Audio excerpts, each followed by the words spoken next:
Десяткі тысяч кароваў і мільёны птушак. Паводле ўнутранай статыстыкі толькі за 6 месяцаў 2026 года у Беларусі пала амаль 77 тысячаў галоваў буйной рагатай жывёлы. Гэта на 2500 больш, чым за аналагічны перыяд мінулага года. Найгоршая сітуацыя ў Гомельскай і Магілёўскай вобласцях.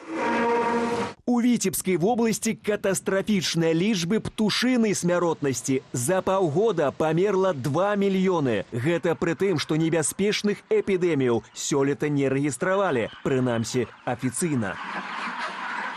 Яшчэ адна жудасная схема ў дакуменце – утылізацыя жывёлы на мясакамбінатах. Замест таго, каб фіксаваць смерць каровы на ферме, жывёлу ў агоніі тэрмінова вязуць на перапрацоўку, каб штучна занізіць статыстыку смяротнасці. У нас з'явіўся ў студыі Зміцер Лупач, былы аграном, журналіст Нехта. Спадар Зміцер, добрый вечар. Добрый вечар. Чаму так адбываецца? Чаму мы бачым, што столькі Лукашенко прыкладае намаганняў, на камеру па кароўніках ходзіць, а статыстыка паказвае ўсё больш і больш быдла памірае?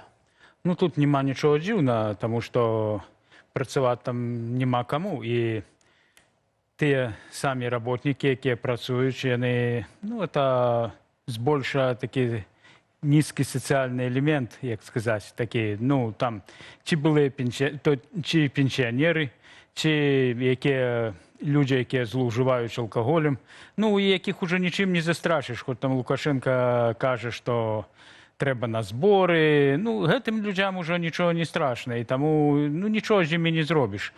І можна, колькі хочаш, адпраўляць туды тых правяральшчыкаў і правяральшчыкаў, але гэта, як бачым, ну, нічого не дае. Ну, тут яшчэ яны прапаноўваюць накіроўваць у гэтыя праблемныя калгасы мабільныя групы з вопытных ветэрынараў, зоотэхнікаў. Ці вось гэтыя спецыялісты могуць выратаваць сітуацыю, спадар Зміцер? Ну, я думаю, што таксама не. Тым больш, тыя мабільныя групы, яны будуць працаваць, это, я так разумею, з горада. Гэтыя людзі ведаюць, што субота, нядзеля трэба быць выходны ў іх. А рабочий дзень там з 8 до 5 і ўсё, а сельская гаспадарка это ж не... Працуе інакш.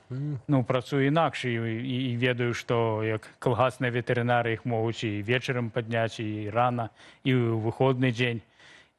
Ну, і мне здаецца, і зараз і у самих кіраўнікоў, што пры Лукашэнку штораз менш самастойнасці.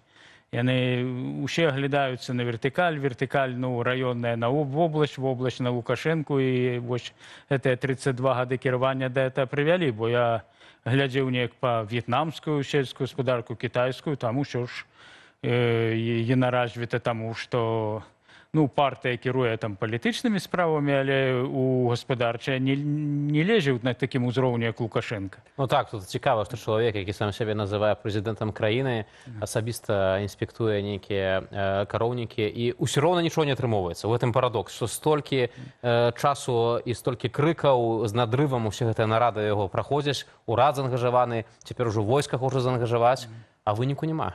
Ну, няма. Я памятаю, я ж у маладыя гады яшчэ працаваў пры Савецкім Саюзе, потым яшчэ некалькі гадоў пры Лукашэнку, ну, але яшчэ такой вертыкалі не было. А не было тады вось у вашыя часы за вашай працай такога падзежу, вось як мы зараз назіраем, у такой колькасці?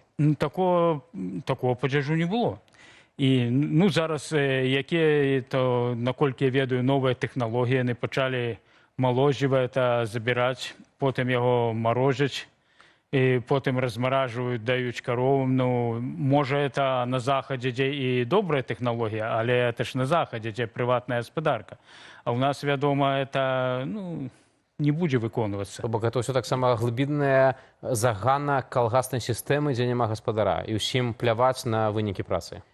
Так, і зараз, ну, як я казаў, у кіраўнікоў няма самастойнасці, і цяжка знайсці, ну, такого чалавека, які пагадзіцца працаваць на гэтых умовах. Гэта цяжкая праца. Ну, і ведаю, такі выпадак недаўна быў, што, ну, знайшлі нармальныя хлопцы, які пачаў кіраваць, і нават збіраліся яго вышэй па службе.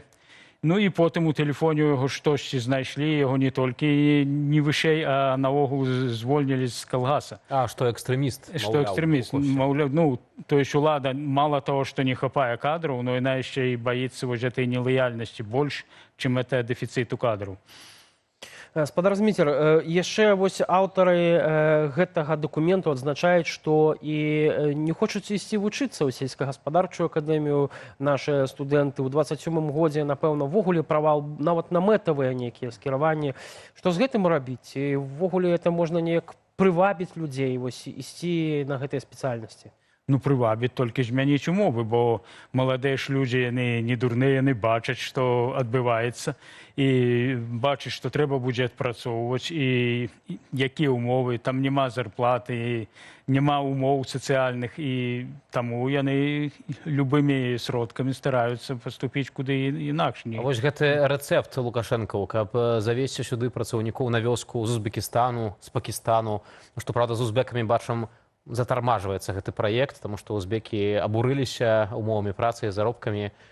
Ці гэта спрацуе? Гэта дапаможа, ўратуе беларускую вёску? Мне здаецца, што это не ўратуе, таму што яны ж, ну, улада не для таго не плаціць сваім людзям, што не хоча плаціць, проста эканамічна, ну, яно невыгаднае, ну, больш нельга заплаціць. А тут атрымоўваецца, што яны будуць вязці людзей, і ім плаціць больш, ну, але ж яны не заробяць на гэтыя грошы. Ну, з узбекамі тут прайшло апошняе, таму што это ў мэтах прапаганды 255 чалавек на вобласць яны забяспечуць. Я ж недавно на днях размаўляў тут з знаёмым з аднаго з раёнаў, і ён казаў, што нават супрацоўнікі райвыканкама сваімі грашамі там складаліся, каб купіць посуд этим узбекам, еще, ну, тому что такую показуху зрабіць. Ну, тым больш, магчыма было так, што Лукашенко дамовіўся там з сваім кіраўніком, і тыя ж узбекі казалі, што ім за 2 дні паведамілі, іх прывязлі, а тут іх ніхто не падрыхтаваўся і не чакаў. І таксама это было ўсё ў такім аўральным рэжыме рабілася. Ну, але я думаю, што больш іх не паедзе, бо... Мы бачылі, што нават ужо узурпатар разлаваўся на узбекаў, што, маўляў, ах, вы хацелі высокія заробкі, тады едзьце ў Расею. Ну, што ж, абсурд нашага, на жаль, жыцця. Спадар Зміцер, дзякуй вялікі, што далучыліся, распавялі такія цікавосткі, інсайды, так бы мовіць, сельскай гаспадаркі ў Беларусі. Зміцер Лупач, аграном, журналіст, нехта быў у эфіры нашай студыі. А тут у працяг тэмы пра запужванне працаўнікоў сельскай гаспадаркі нам расказаў Мікалай Лысянкоў. Давайте паслухаем. Тюрьмой можно пугать, да расстрелами. Вплоть до расстрела все равно будут воровать, потому что это ничего. А вдруг никто не узнает, а вдруг никто не увидит. Люди не заинтересованы в том, чтобы производить продукцию, чтобы приносить прибыль, чтобы зарабатывать деньги. Люди просто отбывают свое время, отбыли в колхозе, зарплату получили и разошлись. Это ничего. И так было вот в течение там, последних 100 лет это длится, и так и будет и дальше идти, пока не будет хозяина на земле. Та же качана, она не едет фермеру помогать. Вот у нас здесь крестьянское фермерское хозяйство Тула, Столбца. Никто ж не помогает им. Не надо, и там не воруют, там фермер сам у себя воровать не будет. Там люди заинтересованы, чтобы получить побольше урожай, чтобы заработать побольше и прибыли получить.